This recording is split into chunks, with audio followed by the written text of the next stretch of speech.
नमस्कार प्रणाम। आज एक बहुत बड़ा खुलासा करे वाला बानी जौन की कुछ चमचा बड़ा सन जौन के पियक्कड़ स्टार के चमचा बोलल जाला। ओकनी के नाम ना लेम लेकिन आज बहुत एथी कइले बड़ा सन। खेसारी लाल के बहुत सारा आरोप लगावता सन, बहुत सारा एथी करता सन, लेकिन एगो चमच के बता दी जे पियक्कड़ स्टार से कुछ ना होई, खाली पियकड़ी करी या दिन भर सुत रही। एकदम साफा पियक्कड़ हो गइल बावे। एगो दूगो तो गाना गावता, खेसारी लाल के बोलते सन कि भोजपुरी इंडस्ट्री के एल्बम इंडस्ट्री बना देले बा खेसरिया।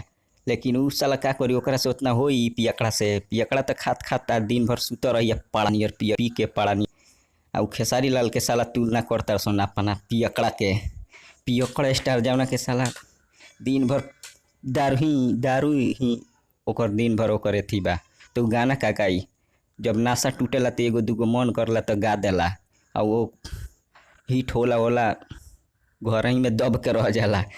लेकिन उ साला पियक्कड़ साफा पियक्कड़ बा। पियक्कड़ के तुलना खेसारी लाल से करता सन, हई फलान ठेकान। इतना ना दोगलई करता सन, उ साफा साला दोगला के दोगला बड़ा सन। एगो दूगो तीन गो चमचा बड़ा सन जौन की पियकड़ा के बड़का बड़ा फैन बोलता सन, ओकरा से चुतिया तो साला ई बड़ा सन। पियक्कड़ के चेला पियक्कड़े न होई। इहो लागता सन भांग पी के, मतलब यूट्यूब पर आ गइल बड़ा सन, भांग पी पी के दारू पी पी के वीडियो बना रहल बड़ा सन, जौन मन करता तौन बोलता सन। ऐसन हम बोले के ना चाहतनी है, लेकिन ऐसन साला कह दिल बड़ा सन जे हमरो ऐसन वीडियो बनाए के पड़ता। एकदम पियकड़ा ही नाच दिल बड़ा सन यूट्यूब पर।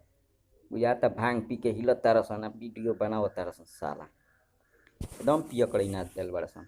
लेकिन पवन सिंह के हम कुछ ना बोले के चाहतनी है, लेकिन एकदम कह दिल बड़ा सन तो सोचनी है हम काहे ना बोली एकदम। लेकिन पवन सिंह अगर वीडियो देखियन तो मतलब ओकनी के पहले समझाओ तब जाके हम समझेम। और बात से एकदम लंठई शुरू बा।